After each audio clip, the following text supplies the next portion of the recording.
தலைப்பெழுதிங்க, எபேசு சபை. வெளிப்படுத்தின விசேஷம் 2ஆம் அதிகாரம் 1 முதல் 7 வரை.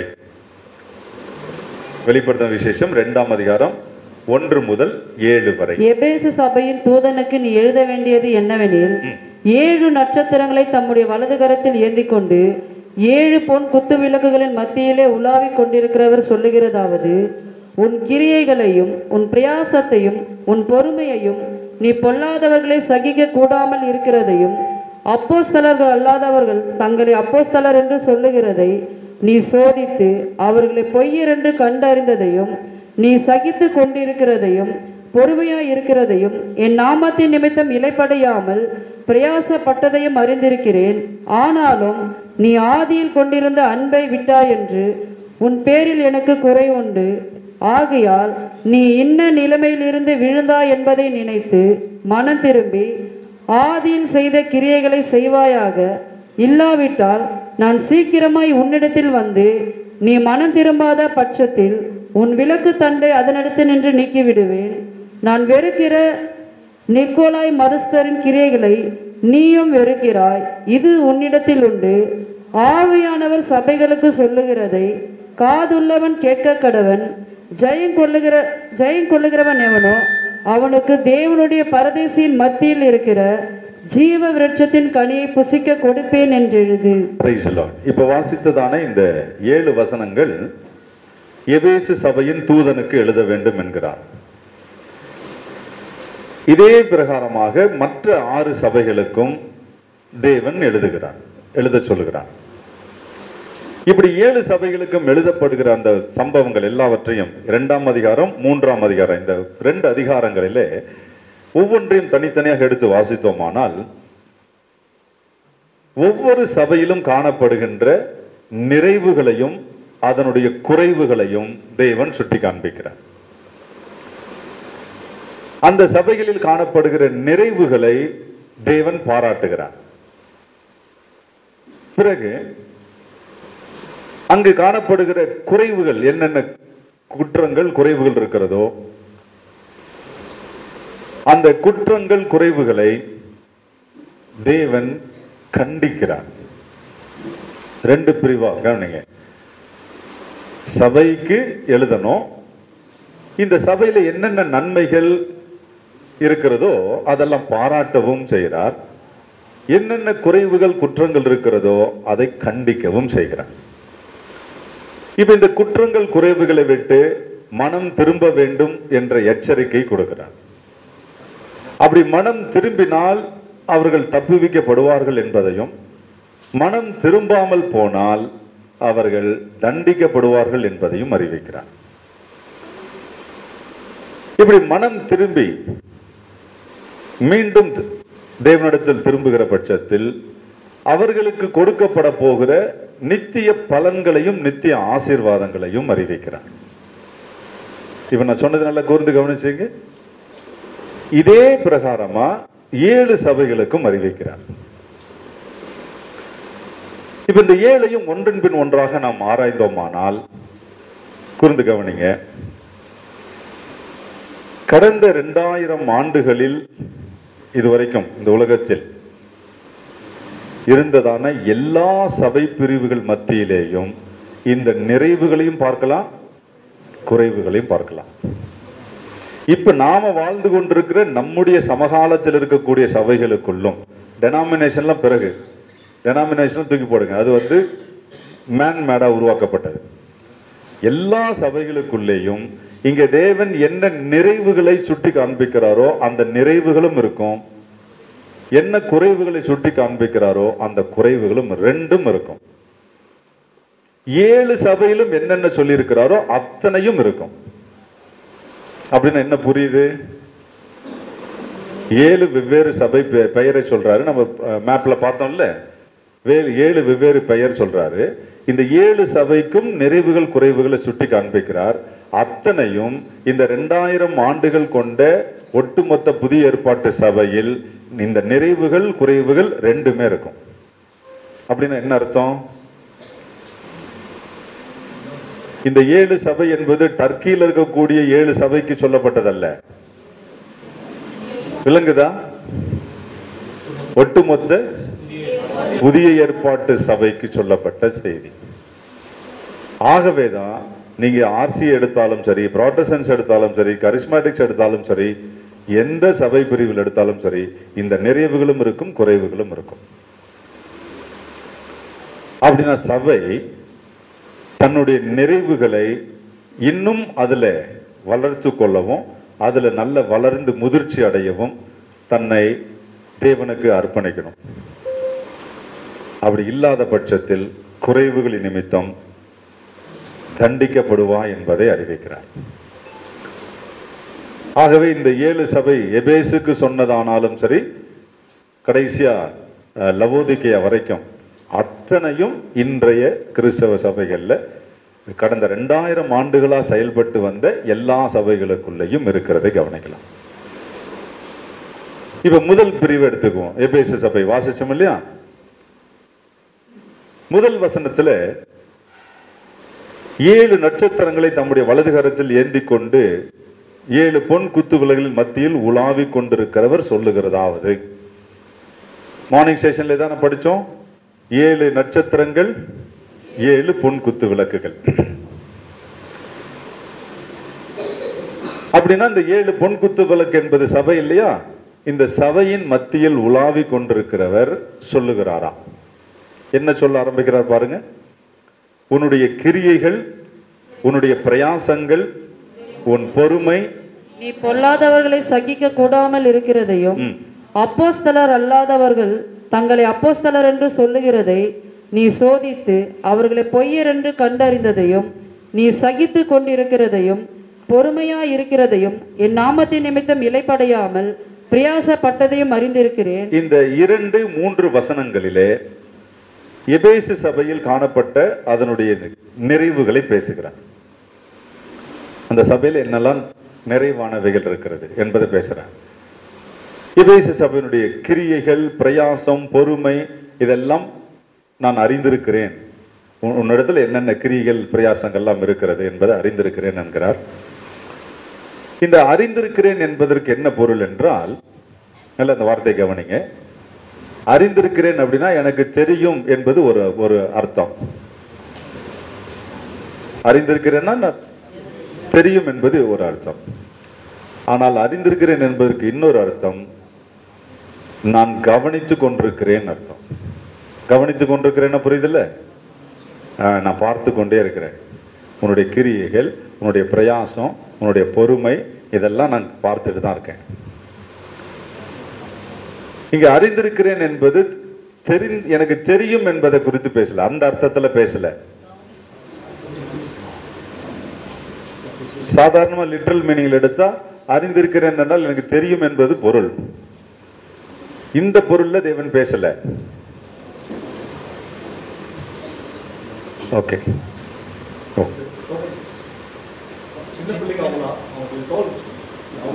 அவங்க அனுப்பியாச்சா? ஓகே, ஓ ரைட்டு. சின்ன பசங்களுக்கு சாப்பாடு கொடுக்க ஆரம்பிச்சிட்டாங்க. நீங்க அவங்களுக்கு இந்த டோக்கன் கொடுத்து அனுப்பிடுங்க.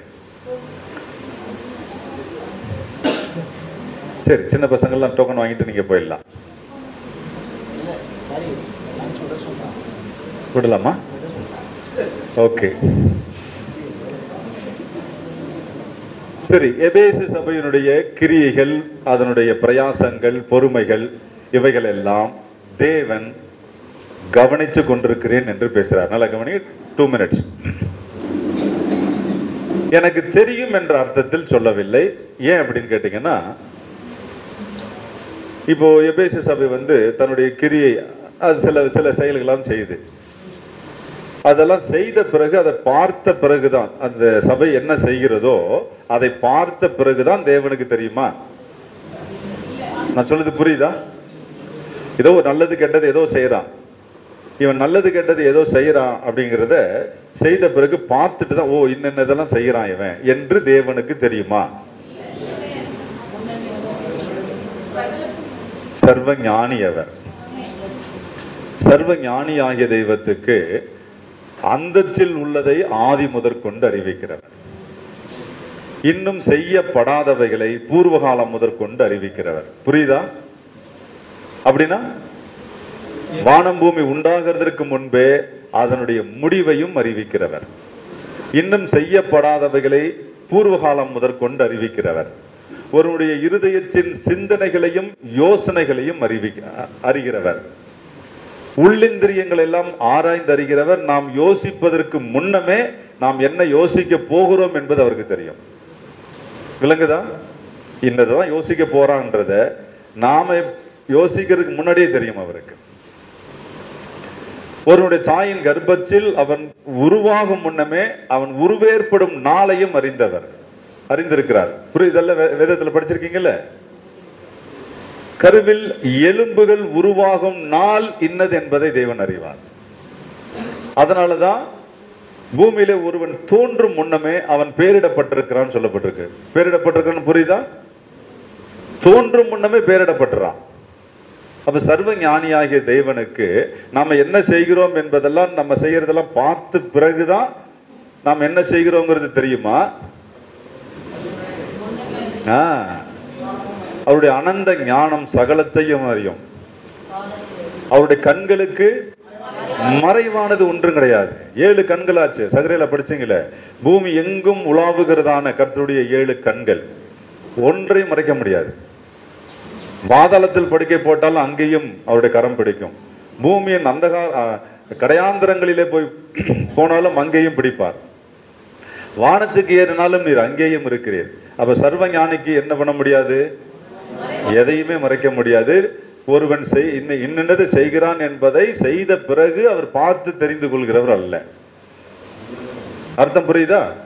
அப்ப இங்க சபையை பார்த்து சொல்றாரு, எபேசு சபையை, உன் கிரியைகளையும் உன் பொறுமையையும் உன்னுடைய பிரயாசங்கள் இதெல்லாம் பொல்லாதவர்களை சகிக்க கூடாமல் இருக்கிறதையும் அப்போஸ்தலர் அல்லாதவர்கள் தங்களை அப்போஸ்தலர் என்று சொல்லுகிறதை நீ சோதித்து அவர்களை பொய்யர் என்று கண்டறிந்ததையும். இந்த சபை பாருங்க, எபேசு சபை என்ன செய்திருக்கு பாருங்க. அப்போஸ்தலர் அல்லாதவர்களை அப்போஸ்தலர் என்று சொல்லுகிறவன் எல்லாம் கண்டறிந்து அவன் பொய்யன் என்பதை கண்டறியுது. அந்த அளவுக்கு எபேசு சபைக்கு என்ன இருந்திருக்கு? விளங்குதா? தெளிவு இருந்திருக்கு, ஞானம் தெளிவு. அவன் பொய்யன் என்பதை கண்டறிகிறது. இப்படிலாம் நீ செய்கிறதையும் நான் அறிந்திருக்கிறேன். அறிந்திருக்கிறேன் என்ன பொருள், என்ன அர்த்தத்துல சொல்றாரு? நான் கவனிச்சு, நீ என்ன செய்கிறாய் என்பதை நான் கவனித்து கொண்டிருக்கிறேன். லஞ்சுக்கு போறோம். எபேசு சபை மட்டும்தான் கவனிச்சிட்டு இருக்கிறாரா? நம்மளையும் கவனிச்சிட்டு இருக்கிறாரா?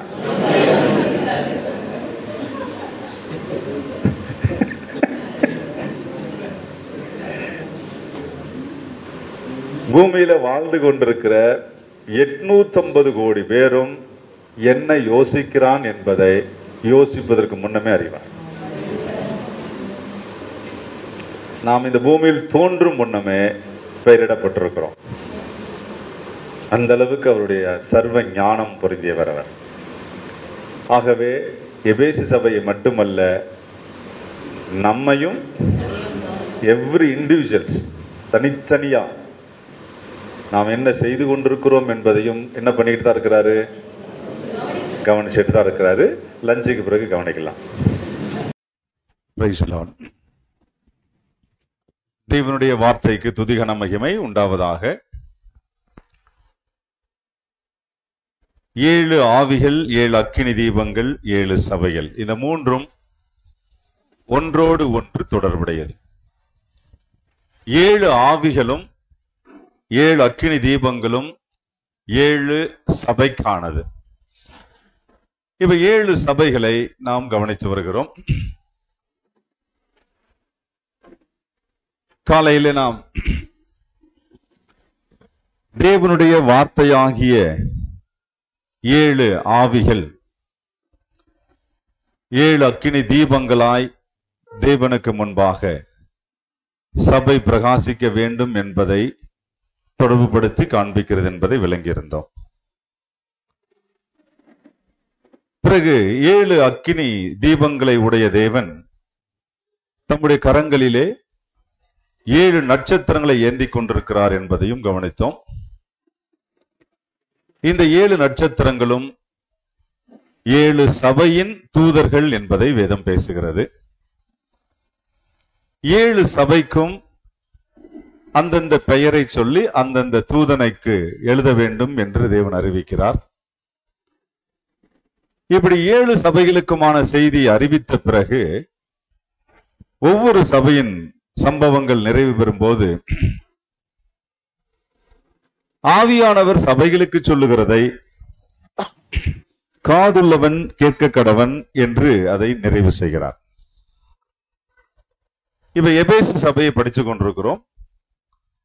எபேசு சபையின் தூதன் எழுத வேண்டியது என்னவென்றால் என்று ஆரம்பித்து அந்த சபையில் காணப்படுகிறதான நிறைவுகள் குறைவுகள் இவை எல்லாவற்றையும் சுட்டி காண்பித்து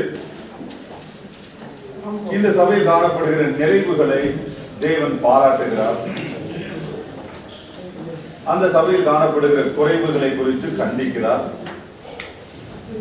இந்த குறைவுகளை விட்டு மனம் திரும்ப வேண்டும் என்ற எச்சரிப்பும் கொடுக்கிறார். மனம் திரும்பாத பட்சத்தில் தண்டிக்கப்படுவாய் என்பதையும் அறிவிக்கிறார். மனம் திரும்பினால் அவர்களுக்கு கொடுக்கப்பட போகிறதான பலன்களையும் நன்மைகளையும் அறிவிக்கிறார். இந்த பேட்டர்ன்ல 7 சபைகளுக்கும் தேவன் அதனுடைய நிறைவுகளையும் குறைவுகளையும் சுட்டி காண்பிக்கிறதை வெளிப்படுத்தின விசேஷம் 2ஆம் அதிகாரமும் 3ஆம் அதிகாரம் முழுவதும் சொல்லப்பட்டிருக்கிறது. அதுல இப்ப நாம முதல் சபையாகிய எபேசு சபையை விளங்கிக் கொண்டிருக்கிறோம். இந்த எபேசு சபையின் தூதனுக்கு எழுத வேண்டியது என்னவென்றால் என்று ஆரம்பித்து உன்னுடைய கிரியைகளையும் உன்னுடைய பிரயாசங்களையும் பொறுமைகளையும் அறிந்திருக்கிறேன் என்று குறிப்பிடுகிறார். அது மட்டுமல்லாமல் தங்களை அப்போஸ்தலர் அல்லாதவர்களை அவர்கள் கண்டறிந்து அவர்கள் பொய்யர் என்று கண்டறிந்ததையும் அந்த பொல்லாதவர்களை சகிக்க கூடாமல் இருக்கிறதையும்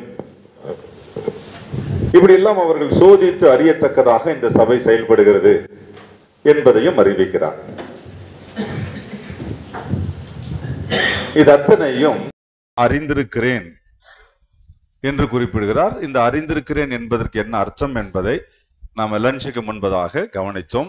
அறிந்திருக்கிறேன் என்பதற்கு எனக்கு தெரியும் என்பதை குறித்து சொல்லவில்லை, நான் பார்த்து கொண்டிருக்கிறேன். அப்படின்னா நீ என்ன செய்து கொண்டிருக்கிறாய் என்பதை நான் கவனித்து கொண்டுதான் இருக்கிறேன் என்பது பொருள். தேவனுடைய கண்களுக்கு மறைவாக மனிதன் எதையும் செய்ய முடியாது. முதல் நூற்றாண்டு சபையாய் மட்டுமல்ல, இந்த 2000 ஆண்டுகளாக சபை என்ன செய்து கொண்டிருக்கிறது என்பதை கவனித்து கொண்டுதான் இருக்கிறார். சபைனா பில்டிங்கா நம்மை தான். அப்படின்னா நீங்களும் நானும் என்ன செய்து கொண்டிருக்கிறோம் என்பதை கவனித்து கொண்டுதான் இருக்கிறார். ஆகவே சபையை கவனித்து கொண்டிருக்கிற தேவன் அந்த எபேசு சபையில் காணப்படுகிறதான மிக முக்கியமான குறைவு, ஆதியில் இருந்த அன்பை நீ விட்டு விட்டாய் என்கிறார். நல்லா சிந்திக்கணும். இந்த எபேசு சபை தன்னுடைய கிரியைகள், தன்னுடைய பிரயாசங்கள், தன்னுடைய பொறுமைகள் இதெல்லாம் வளர்ந்த சபை. பிறகு பொல்லாதவர்களை சகித்து கொள்ளக்கூடாத அளவுக்கு நல்ல மெச்சூரிட்டியான சபை. அப்போஸ்தலர் அல்லாதவர்களை, தங்களை அப்போஸ்தலர் என்று சொல்லிக் கொண்டிருக்கிற அந்த பொய்யர்களை அவர்கள் பொய்யர்கள் என்று கண்டறிந்து கொள்ளக்கூடிய சபை. இத்தனை நிறைவுகள் இந்த சபையில் காணப்பட்டிருந்தும் ஒரு குறைவு உன்னிடத்தில் உண்டு என்கிறார். பல நிறைவுகள், ஒரு குறை.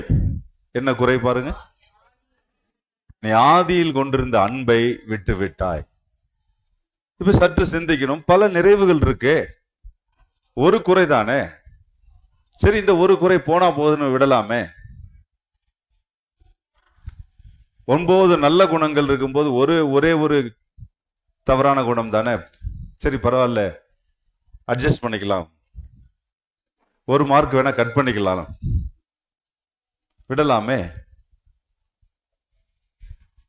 என்ன சொல்றார் பாருங்க, 4ஆம் வசனம். ஆனாலும் நீ ஆதியில் கொண்டிருந்த அன்பை விட்டாய் என்று உன் பேரில் எனக்கு குறை உண்டு. ஆதியில் கொண்டிருந்த அன்பை விட்டாய் என்று உன் பேரில் எனக்கு குறை உண்டு. இது உன்னுடைய குறை என்று சுட்டி காண்பித்து, ஆகையால் நீ இன்ன நிலைமையிலிருந்து விழுந்தாய் என்பதை நினைத்து மனம் திரும்பு என்கிறார். நல்ல கவனிங்க, சபையை பார்த்து தெய்வம் சொல்றாரு மனம் திரும்பு என்று. பொதுவா மனம் திரும்புங்கிற வார்த்தையை நம்ம ரட்சிக்கப்படாத புறஜாதி ஜனங்களுக்கு சொல்லுவோம். நீங்களாம் மனம் திரும்பணும், இயேசுவினிடத்துல மனம் திரும்ப வேண்டும் என்று அறிவிப்போம். இப்படி ரட்சிக்கப்படாத புறஜாதிகளுடைய மனம் திரும்புதலுக்கும் சபையினுடைய மனம் திரும்புதலுக்கும் வித்தியாசம் இருக்கிறது. ரட்சிக்கப்படாதவர்கள் மனம் திரும்ப வேண்டும் என்பது அவர்கள் தங்களுடைய ரட்சிப்பை பெறுவதற்காக, புதிதாக ரட்சிப்பை பெறுவதற்காக பாவத்தை விட்டு அவர்கள் மனம் திரும்ப வேண்டும். சபை மனம் திரும்ப வேண்டும் என்பது தனக்கு கொடுக்கப்பட்ட ரட்சிப்பை காத்து கொண்டு அதிலே நிலைத்திருக்கும்படியாக, வரப்போகிற எதிர்கால ரட்சிப்பை பெறும்படியாக அவர்கள் மனம் திரும்ப வேண்டும். இந்த ரெண்டு மனம் திரும்புதலுக்கும் வித்தியாசம் இருக்கிறது. பொதுவாக மனம் திரும்புதல் என்று சொன்னாலே அது புறஜாதிகளுக்கு, ரட்சிக்கப்படாதவர்களுக்கு என்று தான் பிக்ஸ் பண்ணப்பட்டிருக்கிறது. அவர்களும் மனம் திரும்ப வேண்டும், சபையும் அனுதினமும் மனம் திரும்ப வேண்டும். ரெண்டுக்குள்ள வித்தியாசம் என்ன? புறஜாதிகள் மனம் திரும்ப வேண்டியது எதற்கு? அவர்கள் இனிதான் பாவத்தை விட்டு புதிதாய் ரட்சிப்பை பெற போகிறார்கள். ரட்சிப்பை பெரும்படியான மனம் திரும்புதல். சபை தனக்கு கொடுக்கப்பட்ட ரட்சிப்பை, அந்த கடந்த கால ரட்சிப்பை பெற்றோம். பாருங்க, இந்த கடந்த கால ரட்சிப்பை நிகழ்கால ரட்சிப்பாக அனுதினமும் புதுப்பித்துக் கொள்வதற்கும், கிறிஸ்துவின் வருகையிலே கொடுக்கப்பட போகிற உயிர்ச்செழுதலாகிய நித்திய ரட்சிப்பை பெறுவதற்கும் சபை மனம் திரும்ப வேண்டும். இல்லையானால் தனக்கு கிடைக்க வேண்டிய எதிர்கால ரட்சிப்பாகிய உயிர்த்தெழுதலை சபை இழக்க வேண்டியது வரும். ஆகவே புறஜாதியினுடைய மனம் திரும்புதலுக்கும் சபையினுடைய மனம் திரும்புதலுக்கும் வித்தியாசம் இருக்கிறது. இப்ப சபை மனம் திரும்பணுமா பாருங்க. எஸ், மனம் திரும்பு என்கிறார். அப்படி மனம் திரும்பாவிட்டால் என்ன செய்வாரா?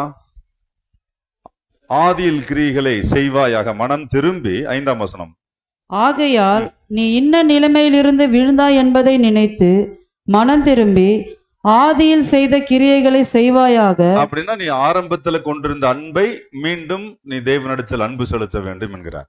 ஏன்னா அதுக்கு முந்தின வசனத்துல ஆதியில் கொண்டிருந்த அன்பை விட்டாய்ன்னு சொல்லியிருக்கிறாரு. அப்ப ஆதியில் செய்த கிரியைகளை செய்வாயாக என்றால் நீ ஆதியில் எப்படி அன்பு கொண்டிருந்தாயோ அதுபோல தேவனிடத்தில் அன்பு கூற வேண்டும் என்பதை பேசுகிறார். கொஞ்சம் சிந்திங்க. இப்ப நாம எல்லாம் ரட்சிக்கப்பட்ட ஆரம்ப காலத்துல, புதிதாக ரட்சிக்கப்பட்டோமே, அந்த ஆரம்ப காலகட்டத்துல தேவன் மேல் இருந்த அன்பு எப்படி இருக்குன்னு பாருங்க, எப்படி இருந்ததுன்னு பாருங்க. காலங்கள் உருண்டோடி 20 வருஷம் 30 வருஷம் ஆன பிறகு இப்ப தேவன் மேல் உள்ள அன்பு எப்படி இருக்குன்னு பாருங்க. செக் பண்ணுங்க ரெண்டையும் கொஞ்சம்.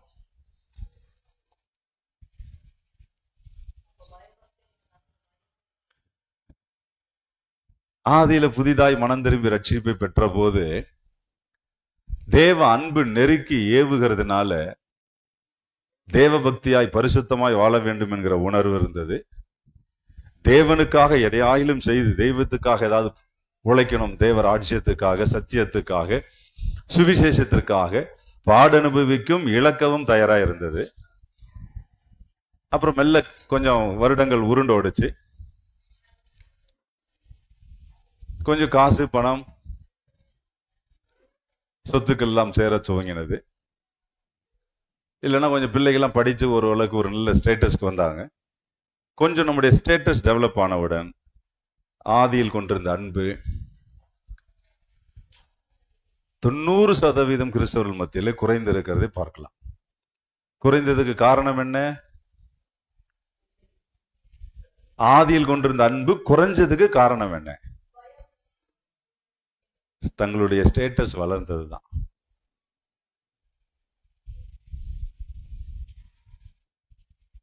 விளங்குதா பாருங்க. உலக பொருளாதாரத்திலும் உலக காரியங்களிலும் உலக படிப்புகளிலும் பட்டங்களிலும் வளர வளர வளர ஆதி அன்பு குறைகிறது. இப்ப வேத தியானம் என்றாலும் சரி, ஜெபம் என்றாலும் சரி, ஆராதனை என்றாலும் சரி, சபை கூடுதல் என்றாலும் சரி, தேவனுக்குரியவைகள் என்றால் இப்ப அதெல்லாம் இரண்டாம் பட்சமாக மாறுதா? தேவனுக்குரியவைகள் எல்லாம் இரண்டாம் பட்சமா இருக்கு. பார்த்துக்கலாம் தானே, எங்க போவோம்? ஜபம் தானே பண்ணிக்கலாம், பைபிள் தானே அப்புறம் படிச்சு தியானம் பண்ணிக்கலாம். ஆதியில் கொண்டிருந்த அன்பு குறைய துவங்குகிறது. அன்பை குறித்த பிரதான கட்டளை அன்பை குறித்த பிரதான கட்டளை முழு இருதயம், முழு ஆத்துமா, முழு மனதோடு அன்பு கூற வேண்டும். தேவனிடத்தில் அன்பு கூறுவது என்றால் அது முழு மனதோடு தான். அந்த முழு மனம் இல்லை என்றாலே அன்பு குறைஞ்சிருச்சுன்னு அர்த்தம். தேவனிடத்தில் அன்பு குறையுது என்றால் ஒருவன் விசுவாசத்தை விட்டு விலகுகிறான் என்று பொருள். நல்லா கூர்ந்து கவனிங்க. தேவனிடத்தில் அன்பு கூறுதல் அதனுடைய லெவல், பர்சன்டேஜ் லெவல் குறையுது அப்படின்னு சொன்னா விசுவாசத்தை விட்டு விலகுகிறான் என்று பொருள். காரணம், விசுவாசம் என்றாலே தேவனிடத்தில் அன்பு கூறுதல் என்று பொருள். தேவனிடத்தில் உண்மையா இருப்பது என்று பொருள். தேவனுக்கு பயபக்தியா இருப்பது என்று பொருள். விசுவாசம் என்ற வார்த்தையினுடைய மூல அர்த்தம் தேவனிடத்தில் அன்பு கூறுதல், தேவனுக்கு உண்மையா இருத்தல், தேவனிடத்தில் பயபக்தியா இருத்தல். இதை வேதம் விசுவாசம் என்று சொல்லுது. அப்ப ஆதியில் கொண்டிருந்த அன்பு குறைகிறது என்றாலே ஒருவன் விசுவாசத்தில் குறைகிறான் என்று பொருள். ஆகவேதான் இந்த ஒரு குறையா இருந்தாலும், 9 நிறைவுகள் இருந்தாலும் ஒரு குறையா இருந்தா அந்த ஒரு குறையும் என்ன சொல்றாரு? அந்த குறையை விட்டு மனம் திரும்ப வேண்டும். மனம் திரும்பி ஆதியில் கொண்டிருந்த கிரியைகளை செய்வாயாக, இல்லாவிட்டால் நான் சீக்கிரமாய் உன்னிடத்தில் வந்து நீ மனம் திரும்பாத பட்சத்தில் உன் விளக்கு தண்டை அதனிடத்து நின்று நீக்கி விடுவேன். விளக்கு தண்டை நீக்குவேன் என்கிறாரே. என்ன விளக்கு தண்டு? காலையில படிச்சீங்களே, ஆத்துமாவில் எரிந்து கொண்டிருக்க வேண்டிய தீபம், ஆத்தும தீபம். இந்த ஆத்தும தீபம் தான் மனிதனுக்கு இருக்கக்கூடிய விளக்கு தண்டு. இப்ப தேவன் 7 பொன் குத்து விளக்கு அந்த விளக்குகளின் மத்தியில் உலாவுகிறார். அந்த விளக்குல அக்கினி தீபம் எரியும். இந்த குத்து விளக்கு என்பது சபை. அந்த தீபம் என்பது அவர்களுக்குள் எரிந்து கொண்டிருக்க வேண்டிய, ஆவியினால் நிறைந்து அவர்களுக்குள் எரிந்து கொண்டிருக்க வேண்டிய ஆத்தும தீபம். இந்த ஆத்தும தீபத்தை குறித்துதான் இயேசு தம்முடைய ஊழிய நாட்களிலே பிரசங்கிக்கிற பொழுது, உங்கள் விளக்குகள் எப்பொழுதும் எரிகிறவைகளா இருக்க வேண்டும் என்கிறார். அப்படி என்றால் இப்ப வீட்டுல ஒரு விளக்கு ஏற்ற வேண்டும் என்றால் அது ஒரு விளக்கு தண்டின் மேல இருக்கும் இல்லையா? விளக்கு தண்டுனா புரியுதுல, இந்த ஸ்டாண்டு. விளக்கு தண்டை நீக்கி விடுவேன்னு அர்த்தம். விளக்கை ஆத்தும தீபத்தை அணைச்சிடுவேன்ற. மறுபடியும் சொல்றேன், புதிய ஏற்பாட்டு சபை 2 பிரிவாக செயல்பட்டு கொண்டிருக்கிறது. ஒன்று, மணவாட்டி தகுதியை பெற்று மணவாளனின் வருகைக்காக உயிர்த்தெழுதலில் பங்கடையும்படியாக எப்போது மணவாளன் வருவார் என்று வாஞ்சையோடு காத்து கொண்டிருக்கிறதான புத்தியுள்ள கன்னிகைகளாகிய ஒரு பிரிவினர். மறுபிரிவினர் தங்கள் ஆதி அன்பை இழந்து போய், குளிர்ந்து போய், பொதுவான சபை என்று அழைக்கப்படுகிறது. ஆனா அவங்களுக்கு பேரு என்னதான்? சபை. ஆனால் இந்த பொதுவான சபை தன்னுடைய ஆதி அன்பை விட்டு, தன்னுடைய விசுவாசத்தை விட்டு விலகி இப்ப மனம் திரும்ப வேண்டிய நிலையில் இருக்கிறதை குறிப்பிடுறார். எபேசு சபையின் தூதனுக்கு இது அறிவிக்கிறார்.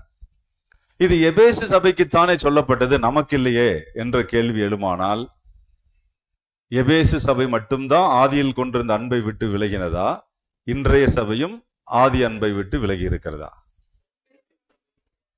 அப்ப எபேசு சபைக்கு சொல்லப்பட்ட அந்த சம்பவம் இன்றைய சபையிலும் காணப்படுமானால் இது யாருக்கும் சேர்த்து சொன்னதுதான். விளங்குதா? அன்றைக்கு ஆபிரகாமை பார்த்து உன்னை ஆசீர்வதிப்பேன், உன் பேரை பெருமைப்படுத்துவேன் என்று சொன்ன போது அது அவனுக்கு மட்டும் சொல்லப்பட்டதா? கூர்ந்து கவனிங்க. புதிய ஏற்பாட்டு சபை தேவனுடைய வார்த்தைக்கு சத்தியத்திற்கு செவிசாய்த்து சத்தியவானாக அவன் எப்படி விசுவாசத்தை கொண்டு நீதிமானானோ அதுபோல விசுவாசத்தை கொண்டு நீதிமானாக இருந்தால் அந்த சபைக்கும் இது அப்ளை ஆகுமா? நான் ஆசீர்வதிப்பேன், பெருமைப்படுத்துவேன் என்பது அது அப்ளை ஆகுமானால், இப்ப எபேசு சபை மனம் திரும்ப வேண்டும் என்று எச்சரிக்கிறார், ஆதி அன்பை விட்டு விலகிவிட்டாய் என்று எச்சரிக்கிறார். இந்த சம்பவம் இன்றைய சபையிலும் காணப்படுமானால் இன்றைய சபையும் மனம் திரும்ப வேண்டியது அவசியம். இது எபேசுக்கு மட்டும் சொல்லப்பட்டதல்ல, 2000 ஆண்டுகளாய் செயல்பட வேண்டிய புதிய ஏற்பாட்டு சபை ஒவ்வொரு சபைக்கும் சொல்லப்பட்டிருக்கிறது. டினாமினேஷனை மறந்துருங்க. டினாமினேஷன் மனிதன் உண்டாக்கினது, தேவன் உண்டாக்கினதா? தேவன் எந்த டெனாமினேஷனை உண்டாக்கல, அவர் உண்டாக்கினது எது மட்டும்தான்? கிறிஸ்து தான் தலை, நாம் எல்லாம் சரீரமாகிய அவயவங்களாக இணைக்கப்பட்டு ஒரே சரீரமாக தேவன் தம்முடைய சபையை நிறுவினார். அதற்கு கிறிஸ்து தலை. டெனாமினேஷன் மனிதன் உண்டாக்கினான். அதனால எந்த டெனாமினேஷனும் தேவராட்சியத்துக்கு வராது. நல்ல கவனிங்க, எந்த டெனாமினேஷனும் தேவராட்சியத்துக்கு வராது. தேவராட்சியத்துக்கு வரப்போகிற சபை எது மட்டும்தான்? பரலோகத்துக்கு வரப்போகிற சபை கிறிஸ்துவின் சரீரமாகிய சபையாக அவருக்குள் நிலைத்திருந்தால் மட்டும்தான் தேவராட்சியத்துக்கு வரும். நான் இந்த சபையை சேர்ந்தவன், அந்த சபையை சேர்ந்தவன், எந்த சபையை சேர்ந்தவரும் டெனாமினேஷன் பெயரை கொண்டு வர முடியாது. ஆகவே எபேசுக்கு சொல்லப்பட்டது இன்றைய சபைக்கும் பொருந்தும். இந்த சம்பவங்கள் இன்றைய சபையிலும் இருக்கிறது. ஆகவே ஆதி அன்பை விட்டுவிட்டாய், அந்த அன்பை மீண்டும் நிறைவேற்ற வேண்டும் என்கிறார். அங்க மனம் திரும்ப வேண்டும் என்கிற வார்த்தையை பயன்படுத்துகிறார். மனம் திரும்ப வேண்டும் என்று சொல்கிற போது இந்த மனம் திரும்புதல் என்பது எந்த லெவல்ல இருக்க வேண்டும் என்பதற்கு ஒரு அளவுகோல் இருக்கு. மனம் திரும்புவதில் நம்ம பின்பற்ற வேண்டிய அளவுகோல். லூக்கா 18ஆம் அதிகாரம் 16 மற்றும் 17 வசனங்கள். இயேசுவோ அவர்களை கொண்டு வரும்படி கட்டளையிட்டு, சிறு பிள்ளைகள் என்னிடத்தில் வருகிறதற்கு இடம் கொடுங்கள், அவர்களை தடை பண்ணாதிருங்கள், தேவனுடைய ராஜ்யம் அப்படிப்பட்டவர்களுடையது. எவனாகிலும் சிறு பிள்ளையைப் போல் தேவனுடைய ராஜ்யத்தை ஏற்றுக்கொள்ளாவிட்டால் அதில் பிரவேசிக்க மாட்டான் என்று மெய்யாகவே உங்களுக்கு சொல்லுகிறேன் என்றார். அப்படி என்றால் சிறு பிள்ளைகளைப் போல நாம் தேவனுடைய ராஜ்யத்தை ஏற்றுக்கொள்ள வேண்டும் வேதம் குறிப்பிடுது. இப்ப சிறு பிள்ளைகள் எடுத்தீங்கன்னா, நீங்க எதையாகிலும் சிறு பிள்ளைகளுக்கு வீட்டுல கூப்பிட்டு உட்கார வச்சு ஏதாவது பேசுறீங்க அப்படின்னா, நாம சரியா சொல்றோமா தவறா சொல்றோமா அந்த குழந்தைக்கு புரியாது. ஆனா அப்படியே ஏற்றுக்கொள்ளும். நாம ஒருவேளை பொய்யாய் சொல்லி கொடுத்தாலும் அதை அப்படியே நம்பி ஏற்றுக்கொள்ளும். அந்த அளவுக்கு எப்படி ஒரு குழந்தை அப்படியே ஏற்றுக்கொள்கிறதோ அந்த நிலையில தேவனுடைய ராஜ்யத்தையும் சுவிசேஷத்தையும் சத்தியத்தையும் ஒரு மனிதன் ஒரு பிள்ளையை போல குழந்தையை போல ஏற்றுக்கொள்ள வேண்டும் என்கிறார். ஆகவேதான் மனம் திரும்பி பிள்ளைகளை போல் ஆகாவிட்டால், அப்ப மனம் திரும்புதலுக்கு அளவுகோல் என்ன?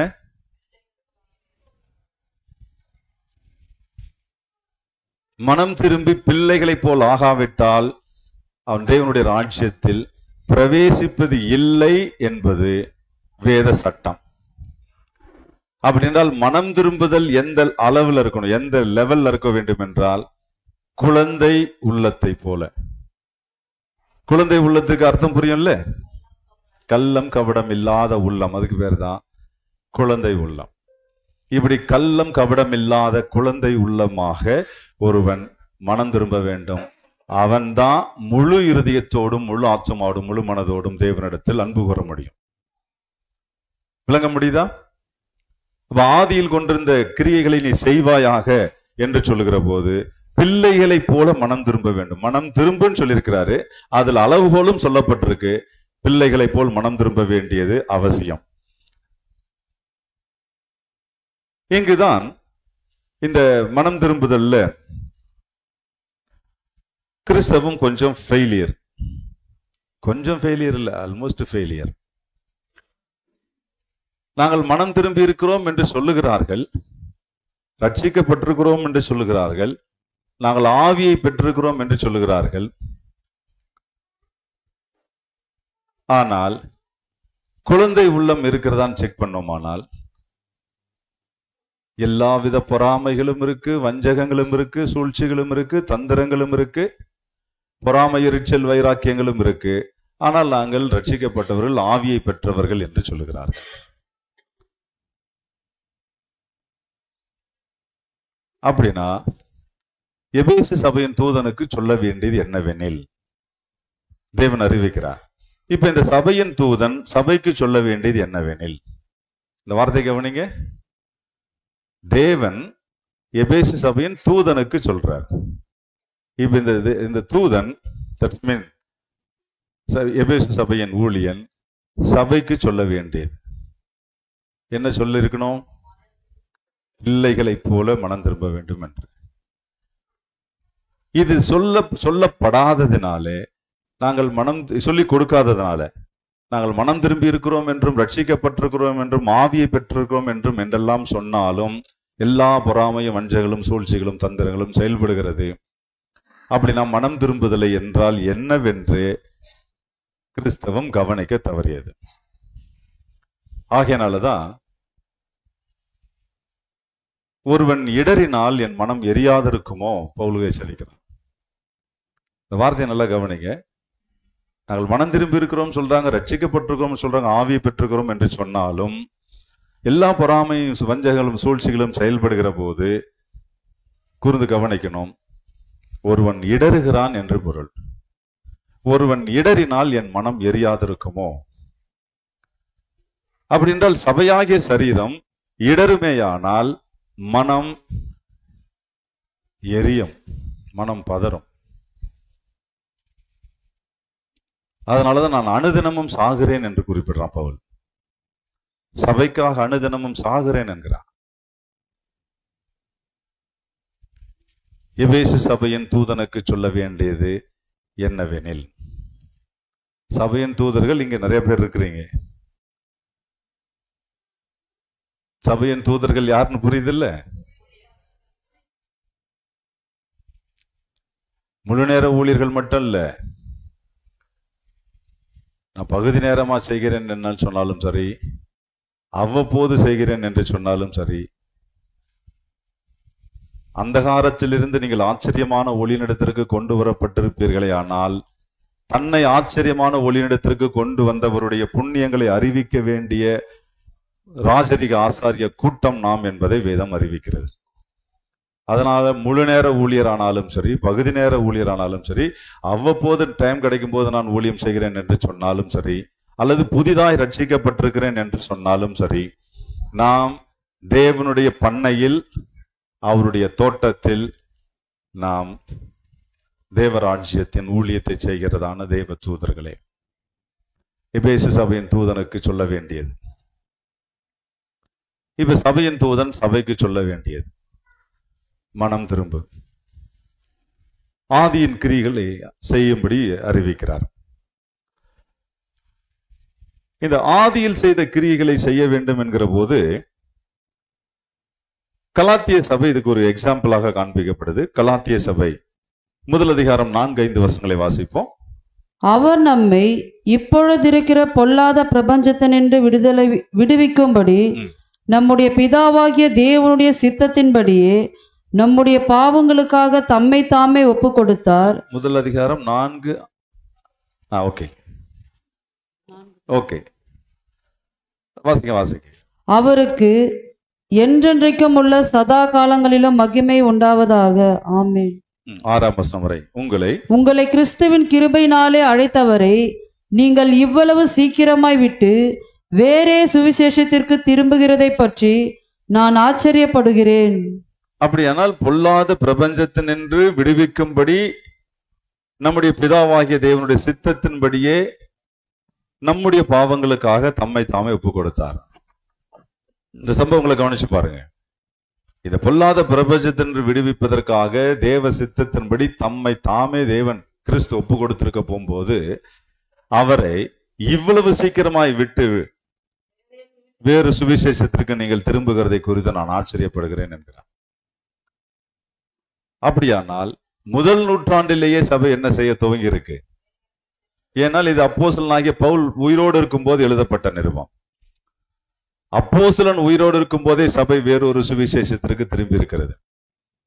இப்ப இது எபேசு சபைக்கு மட்டும்தான் பொருந்துமா? இப்ப கலாத்திய சபைக்கும் பொருந்துதா?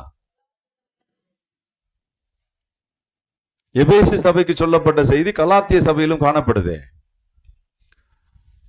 அப்படின்னா இது எபேசுக்கு மட்டும் எழுதினது என்று சொல்லி அதை ஒதுக்கி விட முடியாது. 2000 வருடங்களா செயல்பட போகிற ஒட்டுமொத்த புதிய ஏற்பாட்டு சபையில் நடைபெறுகிறதான சம்பவங்கள். அன்றைக்கு கலாத்திய சபை வேறு சுவிசேஷத்திற்கு திரும்பினதாக சொல்லப்பட்டிருக்கிறது. இன்றைக்கும் இது காணப்படும். அடுத்து அந்த அதிகாரத்துல 6 முதல் 19 வசனங்களை நீங்க பொறுமையா வாசித்துக் கொள்ளுங்க. எல்லாவற்றையும் வாசிக்க நமக்கு நேரம் போதாது. சில வசனங்களை மட்டும் செலக்டிவா நாம் வாசிக்கலாம். 8ஆம் வசனத்தை கவனிக்கலாம். நாங்கள் உங்களுக்கு பிரசங்கித்த சுவிசேஷத்தை அல்லாமல் நாங்களாவது வானத்திலிருந்து வருகிற ஒரு தூதனாவது வேறொரு சுவிசேஷத்தை உங்களுக்கு பிரசங்கித்தால் அவன் சபிக்கப்பட்டவனாய் இருக்க கடவன். இப்ப சபை வேறொரு சுவிசேஷத்திற்கு திரும்பி விட்டதாக இவ்வளவு சீக்கிரமாய், அதுவும் இவ்வளவு சீக்கிரமான ஏன் இந்த வார்த்தை வருது? முதல் நூற்றாண்டு அப்போஸ்தலர்களே இன்னும் உயிரோடு இருக்கிற காலகட்டம் அது. அதற்குள்ளாகவே வேறொரு சுவிசேஷத்துக்கு திரும்பி இருக்கிறது. இதை எச்சரித்த பிறகுதான் நாங்கள் உங்களுக்கு பிரசங்கித்த சுவிசேஷத்தை அல்லாமல் நாங்களாவது வானத்திலிருந்து வருகிற ஒரு தூதனாவது வேறொரு சுவிசேஷத்தை உங்களுக்கு பிரசங்கித்தால் அவன் சபிக்கப்பட்டவனாக இருக்க கடவன் என்று குறிப்பிடுகிறான். தொடர்ந்து நீங்க 19ஆம் வசனம் வரைக்கும் பொறுமையா வாசிங்க. பிறகு இப்ப இல்ல, பொறுமையா வாசிச்சு கொள்ளுங்க. அதுல முக்கியமா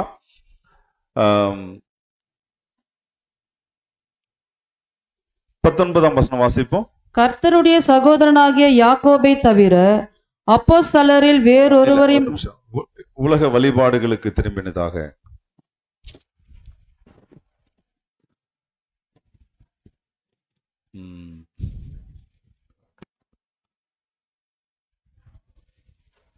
சாரி 4ஆம் அதிகாரத்துல 4ஆம் அதிகாரம் எடுத்துக்க. ஓகே, கலாத்தியர் 4ஆம் அதிகாரம்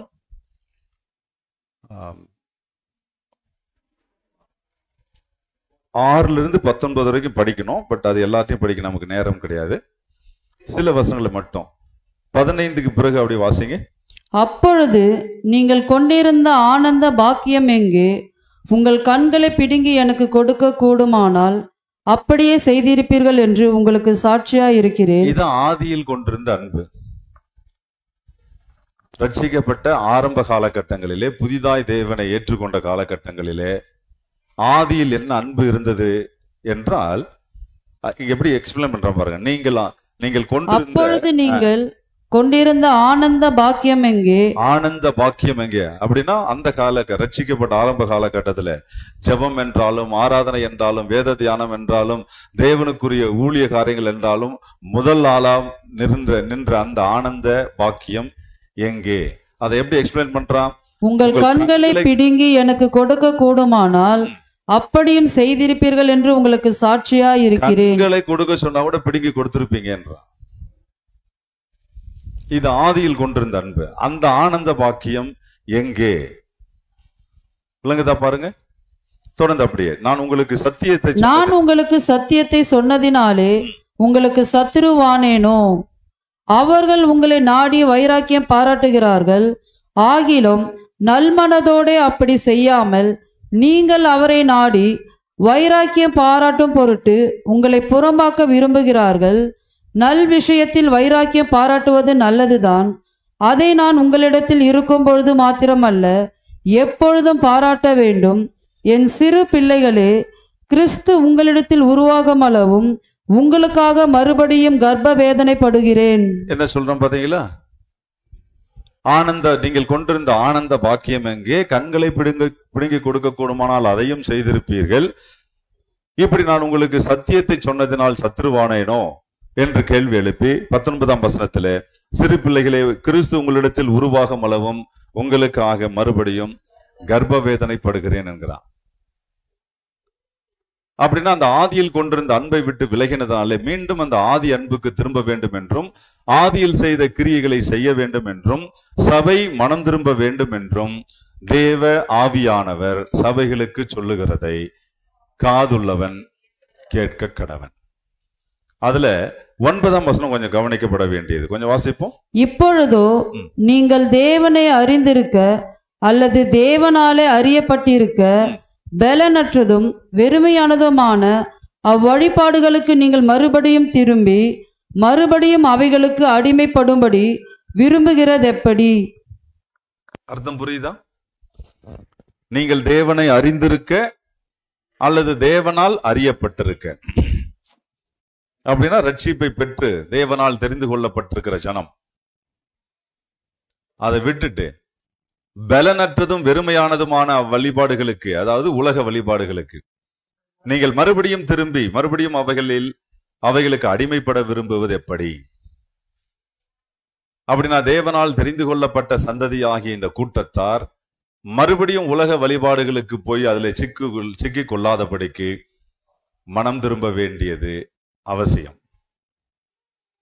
அதுவும் சிறு பிள்ளைகளை போல. மனம் திரும்புதல் என்றாலே அதற்கான அளவுகோல் சிறு பிள்ளையை போல. அப்படி மனம் திரும்பி அந்த ஆனந்த பாக்கியத்திற்கு நாம் திரும்ப வேண்டியது கட்டாயம். சரி, இதெல்லாம் எபேசு, அதாவது முதல் நூற்றாண்டுல டர்க்கியில இருந்த அந்த எபேசுக்கு மட்டும் பொருந்தக்கூடியதா, இன்றைய சபைக்கும் பொருந்தக்கூடியதா? எபேசு மட்டும்தான் ஆதி அன்பிலிருந்து குறைவு கண்டதா? இந்த 2000 ஆண்டுகளாக செயல்பட்டு வந்த 2ஆம் நூற்றாண்டு, 5ஆம் நூற்றாண்டு, 10ஆம் நூற்றாண்டு என்று தொடர்ச்சியாக வாழ்ந்த சபைகளிலும் அன்பு குறைந்திருந்ததா? எல்லா காலகட்டங்களிலேயும் சபையில நிறைவுகளும் இருக்கும், குறைவுகளும் இருக்கும். நிறைவுகளும் இருக்கும். நிறைவுகள் எடுத்துக்கொள்ளலாம், நல்லது, தவறல்ல. ஆனால் குறைவுகள் இருக்குமானால் அந்த குறைவுகள் சரிப்படுத்தப்படணுமா இல்ல வேண்டாமா? 9 நிறைவு இருக்கு, ஒரு குறைவு பரவாயில்ல தானே அப்படின்னு விட முடியாது. அதையும் சரிப்படுத்த வேண்டியது அவசியம். எல்லா டெனாமினேஷனும் ஒண்ணுதாங்கய்யா.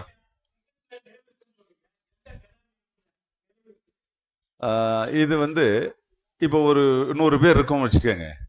இங்க 100 பேர்ல ஒரு 4 பேர் இடத்துல நிறைவுகள் இருக்கும், மீதி குறைவுகள் இருக்கும். எல்லா சபையிலும் நீங்க எந்த சபையை பர்டிகுலரா ஸ்பெசிஃபை பண்ண முடியும்? எல்லா சபையிலும் இருக்கு, எல்லா சபைகளிலும் இருக்கு. நீங்க எந்த சபை எடுத்தாலும் சரி, அங்க 4 பேர் நல்ல ஆவிக்குரிய நல்ல தேவ மனுஷர்கள் இருப்பான். ஆனா 10 பேர் ஆப்போசிட்டா இருப்பான். எந்த டெனாமினேஷன் இங்க காட்ட முடியும்? எல்லா இடத்துலயும் இருக்கும். என்ன பண்றது?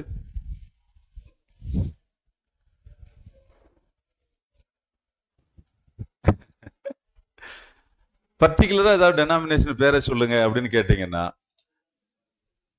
நம்ம சபை பேரை சொல்லிக்க வேண்டியதுதான்.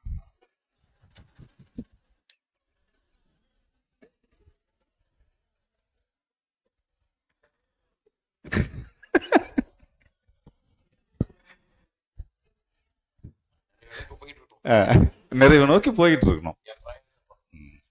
அதுக்காக வாழ்நாள் முழுக்க பிரயாசப்பட வேண்டியது அவசியம்.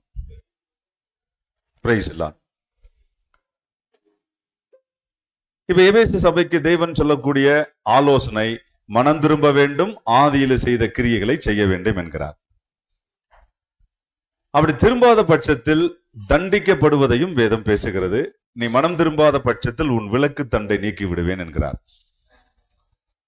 அப்படி என்றால் இந்த விளக்கு தண்டு என்பது ஆத்தும தீபம்.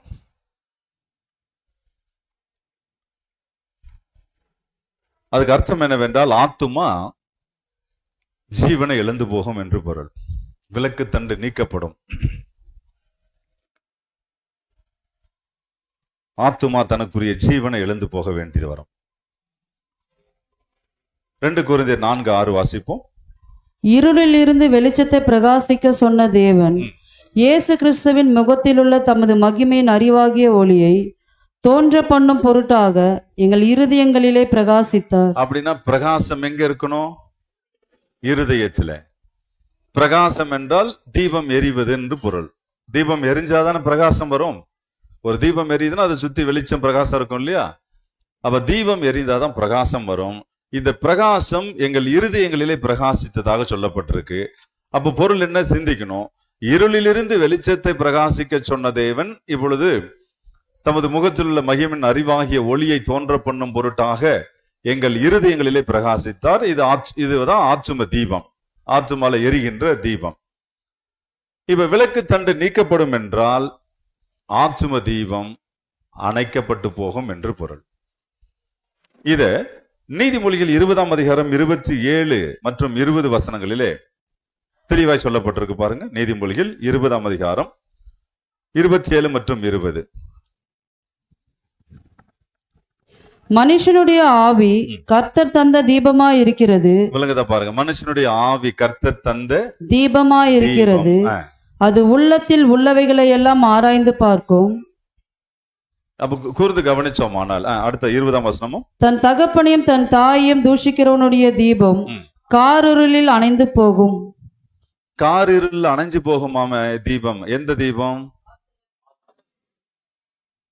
தன் தகப்பனையும் தாயும் தூஷிக்கிறவனுடைய தீபம் காரிருள் அணையும் என்று சொல்கிறார். அப்படின்னா எந்த தீபத்தை பற்றி பேசுகிறார்? கூர்ந்து கவனித்தால் ஆத்தும தீபத்தை பேசுகிறார். அப்படின்னா பொருள் என்ன?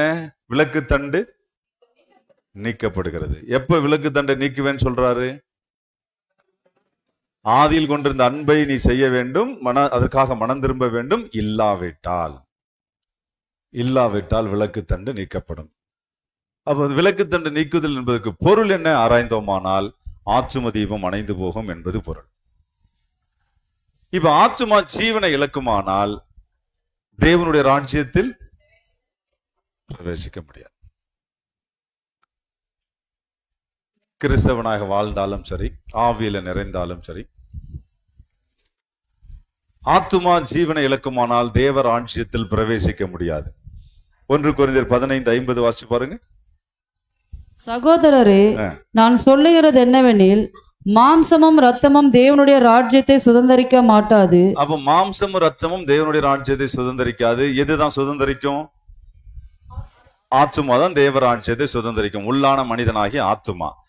இந்த ஆத்தும தீபம் மனம் திரும்பாத பட்சத்தில் அணைக்கப்படுமானால் ஆத்துமா பிரவேசிக்குமா பாருங்க. அப்ப பிசிக்கலா மாம்சம் ரத்தம் தேவராஜ்யத்திற்கு வர முடியாது என்கிற போது ஆத்துமா தான் தேவராஜ்யத்துக்கு வர வேண்டும். அந்த ஆத்துமா ஜீவனை இழக்குமானால் தேவராஜ்யத்திற்கு வர முடியாது. ஆகவேதான் ஒரு குறையாக இருந்தாலும் அந்த குறையை என்ன பண்ண சொல்றாரு? ஒரு குறைதானே விட முடியாது. ஏன்? மனம் திரும்பாத பட்சத்தில் விளக்கு தண்டு நீக்கப்படும். விளக்கு தண்டு நீக்கப்பட்டால் தீபம் அணைந்து போகும். தீபம் அணைந்து போனால் ஆத்துமா ராஜ்யத்துக்கு வராது. அப்புறம் எல்லா பிரயாசமும், கிரியைகள், பிரயாசம், பொறுமை, அப்போஸ்தலர் அல்லாதவர்களை பொய்யர் என்று கண்டறிந்தது, இத்தனை மெச்சூரிட்டி இருந்தும் தேவராஜ்யத்துக்கு வர முடியலன்னா என்ன பிரயோஜனம்? விளங்குதா? நன்மையானவைகள் பல இருந்தும் ஒரு குறையினால தேவராஜ்யத்துக்கு வர முடியாது என்றால் என்ன பயன்? சிந்திக்கணும். அங்கே 1 கொரிந்தியர் 6ஆம் அதிகாரம் 9-10 வசனங்கள் வாசிச்சு பாருங்க. அநியாயக்காரர் தேவனுடைய ராஜ்யத்தை சுதந்தரிப்பதில்லை என்று அறியீர்களா? வஞ்சிக்கப்படாதிருங்கள். வேசி மார்க்கத்தாரும் விக்கிரக ஆராதனைக்காரரும் விபச்சாரக்காரரும் சுய புணர்ச்சிக்காரரும் ஆண் புணர்ச்சிக்காரரும் திருடரும் பொருளாசைக்காரரும் வெறியரும் உதாசீனரும் கொள்ளைக்காரரும் தேவனுடைய ராஜ்யத்தை சுதந்தரிப்பதில்லை. இவர்களெல்லாம் தேவனுடைய ராஜ்யத்தை சுதந்தரிக்க மாட்டார்கள் என்பது நமக்கும் புரியுது. நமக்கும் புரியுது இல்ல, இவங்கெல்லாம் வரமாட்டாங்கன்னு. இவர்கள் தேவனுடைய ராஜ்யத்துக்கு வரமாட்டாங்கன்னு சொல்றது வரைக்கும் ஓகே. ஆனா ஆதி அன்பிலிருந்து குறைவு கண்டவனும் எங்க வர முடியாதுங்கிறாரு. அப்படின்னா ஆதி அன்பை விட்டு விலகுவதும் இத்தனை பாவங்களை செய்வதற்கு சமமா இருக்கா பாருங்க.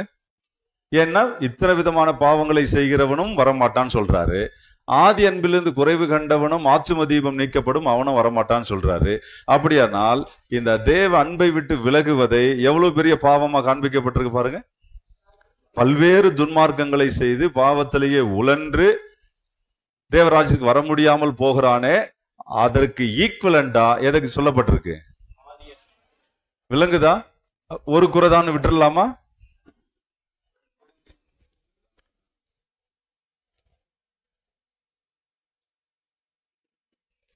நீங்க இதை பிரிச்சு கம்பேர் பண்ணி பாருங்க. 100 பாவங்களை செய்தவன் வர முடியாது, ஆதி அன்பை விட்டு விலகினவன் வர முடியாது. அப்ப ரெண்டும் ஒண்ணு தானே.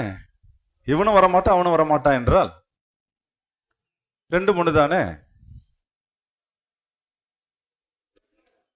இப்ப அப்படியே செல்ஃப் அனலைசேஷன் பண்ணோமானால் சபை ஆதி அன்பை விட்டு விலகி இருக்கிறது. சரி, ஏன் இது இப்ப இவ்வளவு கடினமாக கவனிச்சுட்டு இருக்கிறோம்? இது ஆவியானவர் யாருக்கு சொல்றது? இத சபைக்கு சொல்லாம வேற எங்க சொல்றது? கூடியிருக்கீங்களே நீங்க தானே சபை. சபைக்கு சொல்லாம வேற யாருக்கு சொல்றது? விளங்கிருச்சா?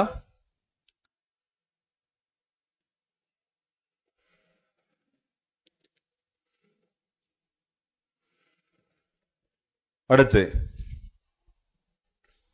மத்திய 5:20 இன்னொரு கம்பாரிசன் கொடுக்கிறார். 5:20 வேதபாரகர் பரிசேயர் என்பவர்களுடைய நீதியிலும் உங்கள் நீதி அதிகமாயிராவிட்டால் பரலோக ராஜ்யத்தில் பிரவேசிக்க மாட்டீர்கள் என்று உங்களுக்கு சொல்லுகிறேன். அப்படி என்றால் பழைய ஏற்பாட்டு இந்த வேதபாரகன் பரிசேயனுடைய நீதியை விட நம்முடைய நீதி அதிகமாய் இருக்க வேண்டும். இந்த வேதபாரகன் பரிசேயனுடைய நீதி என்ன? நியாயபரமான விதிகளை எல்லாம் அப்படியே கை கொள்வான். அப்ப நியாயபரமான விதிகள் எல்லாம் அப்படியே கை கொள்ளுகிறவன் கிறிஸ்துவின் உபதேசத்தை ஏற்றுக்கொள்ள மறுக்கிறான். திரியேக தெய்வீகத்தை ஏற்றுக்கொள்ள மறுக்கிறான். மனம் திரும்பி ரட்சிக்கப்பட வேண்டும், இயேசுதான் வழி, அவர்தான் நித்திய ஜீவனை பெறுவதற்கு ஒரே வழி, அவருடைய நாமம்தான் ரட்சிப்புக்கான வழி என்பதையெல்லாம் ஏற்றுக்கொள்ள மறுக்கிறான். இப்ப நியாயபரமான விதிகள் எல்லாம் கை கொண்டவன் எங்க வர முடியாதுங்கிறாரு.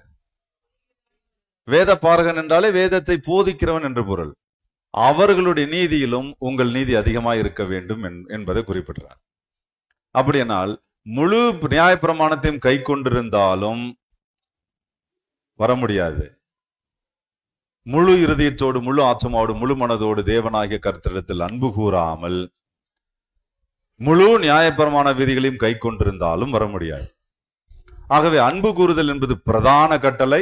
அந்த அன்பு கூறுதல் முழு இருதயத்தோடு தான் அன்பு கூற வேண்டும், அரைகுறையாய் அல்ல. ஆனா பீப்புள் ஹியூமன் மென்டாலிட்டி எப்படி இருக்கு? தனக்கு பிடிச்ச நபர்கள், தனக்கு பிடிச்ச பொருள்கள், தனக்கு பிடிச்ச மற்ற பட்டம் படிப்பு ஆஸ்திகள் சொத்துக்கள் இவைகள் மேல்தான் அன்பு கூறுதல் இருக்கும். எப்பவாவது கொஞ்ச நேரம் இல்லைன்னா சண்டே தேவனிடத்தில் அன்பு கூறுதல் கொஞ்சம் மெதுவா மெல்ல. இப்படி தனக்கு பிடிச்ச பொருள்களையோ நபர்களையோ பட்டங்கள் பதவிகளையோ முதலிடத்தில் வைத்துவிட்டு தேவனை பின்னுக்கு தள்ளுகிற போது என்ன என்ன பண்ணப்படும் சொல்லியிருக்காரு? விளக்கு தண்டனைக்கப்படும். அப்படின்னா நியாயப்பிரமாண விதிகள் எல்லாம் கை கொண்டிருந்தும் நான் யாரையும் திருடல, யாரையும் ஏமாற்றல, எந்த பாவத்தையும் செய்யல, ஆனால் அன்பில் மட்டும் தேவ அன்பில் முழு இருதயத்தோடு அன்பு கூற வேண்டிய அந்த தேவ அன்பில் மட்டும் குறைவு கண்டிருக்கிறோம் என்று சொன்னால் 100 பாவங்களை செய்வனும் வரமாட்டான், இந்த அன்பில் குறைவு கண்டவனும் தேவராஜ்யத்துக்கு வரமாட்டான் என்கிறார். விளங்க முடியுதா? ஆகவே வேத பாரகன் பரிசேயருடைய நீதியை பார்க்கிலும் உங்களுடைய நீதி அதிகமாயிருக்க வேண்டும் என்பதை வேதம் சொல்லுது. வாழ்நாள் முழுவதும் பிதாவின் சித்தம் செய்து தேவராஜ்யத்தில் பிரவேசிக்க வேண்டும். இவைகள் எல்லாம் எபேசு சபையின் தூதனுக்கு நீ எழுத வேண்டும் என்கிறார். இப்ப எபேசு சபையின் தூதன் சபைக்கு இவைகள் எல்லாம் அறிவிக்க வேண்டியது அவசியம். அப்படி அறிவிக்கப்பட்டு சபை தனது குறைவுகளை கண்டு உணர்ந்து மனம் திரும்பும் பட்சத்தில் அதற்கு கொடுக்கப்படுகிற பலன்களையும் வேதம் குறிப்பிடுகிறது. தேவன் அருளும் பலன். வெளிப்படுத்தும் விசேஷம் 2:7 வாசிப்போம். ஆவியானவர் சபைகளுக்கு சொல்லுகிறதை காதுள்ளவன் கேட்க கடவன். ஜெயம் கொள்ளுகிறவன் எவனோ அவனுக்கு தேவனுடைய பரதீசின் மத்தியில் இருக்கிற ஜீவ விருட்சத்தின் கனியை புசிக்க கொடுப்பேன் என்று எழுது. இப்ப ஆவியானவர் எச்சரிக்கிறார் இல்லையா, சபைக்கு காதுள்ளவன் கேட்க கடவன் என்று. அந்த எச்சரிப்பை கேட்டு உணர்வடைந்து மனம் திரும்பி தன்னுடைய ஆதி கிரியைகளை செய்ய துவங்கினால், ஆதி அன்பை நிறைவேற்ற துவங்கினால் அவனுக்கு என்ன செய்வன்கிறார் பாருங்க. மனம் திரும்பினால் தேவனுடைய பரதீசின் மத்தியில் இருக்கிற ஜீவ விருட்சத்தின் கனியை புசிக்க கொடுப்பேன். இந்த ஜீவ விருட்சத்தின் கனி, ஜீவ கனி என்பதுதான் ஏதேன் தோட்டத்திலே வைத்திருந்ததான அந்த ஜீவ விருட்ச கனி. அங்கு இழந்து போன அந்த ஜீவ விருட்ச கனியை மீண்டும் மனிதன் பெறுவான். அதை பெறுவானே ஆனால் என்றென்றைக்கும் மரணமே இல்லாத நித்திய ஜீவனையும் நித்திய ராஜ்யத்தையும் சுதந்திரித்து தேவனோடு நித்தியமாக வாழ்கின்ற அந்த ஆனந்த பாக்கியத்தை பெறுவான். ஆகவே மனம் திரும்பி ஆதி கிரியைகளை செய்து தேவனுடைய பரதேசின் மத்தியில் இருக்கிற அந்த ஜீவ விருட்ச கனியை பெற்றுக்கொள்ளத்தக்கதாக, அதாவது ஜெயம் கொள்ளுகிறவனாக. இது யாருக்கு தான் கொடுப்பேங்கிறாரு? ஜெயம் கொள்ளுகிறவன் எவனோ, ஜெயம் கொள்ளுகிறவனுக்கு இந்த ஜீவ விருட்ச கனி கொடுக்கப்படும் என்கிறார். அப்படின்னா நாம் ஜெயிக்கிறவர்களாக, ஜெயம் கொள்ளுகிறவர்களாக ஓட வேண்டியது அவசியம். எதுல ஜெயம் கொள்ளுதல்? எக்ஸாம்பிள், நான் சென்டம் வாங்கிட்டேன், அப்பா என்ன எப்படி ஜெயம் கொண்டுட்டேன் பாருங்க. நான் பிசினஸ்ல பெரிய லெவல்ல வளர்ந்துட்டேன், எப்படி ஜெயம் கொண்டுட்டேன் பாருங்க. இதுதான் ஜெயம் கொள்ளுதல். நம்மளுக்கு ஜெயம் கொள்ளுதல் எது? ஜெயம் கொள்றது என்றாலே உலக காரியங்களில் வளர்வதைத்தான் ஜெயம் கொள்ளுகிறதாக கிறிஸ்தவன் நம்புது. படிப்புல நல்ல பெரிய லெவலுக்கு வந்துட்டா படிச்சு ஜெயம் கொண்டுட்டான், பிசினஸ்ல வளர்ந்துட்டா ஜெயம் கொண்டுட்டான். அதல்ல ஜெயம் கொள்ளுதல் என்றாலே எதுல என்ன நிலையிலிருந்து விழுந்தாய் என்பதை நீ அறிந்து உணர்ந்து அதை மறுபடியும் செய்யணும். செய்கிற பட்சத்தில் அவனை வேதம் ஜெயம் கொள்ளுகிறவன் என்கிறது. அப்படி ஜெயம் கொள்ளுகிறவனுக்கு தான் ஜீவ விருட்சத்தின் கனி புசிக்க கொடுக்கப்படும். விளங்குதா? விளங்க முடியுதா? எபேசு சபையின் தூதனுக்கு எழுத வேண்டியது ஆவியானவர் சபைகளுக்கு சொல்லுகிறார், காதுள்ளவன் கேட்க கடவன்.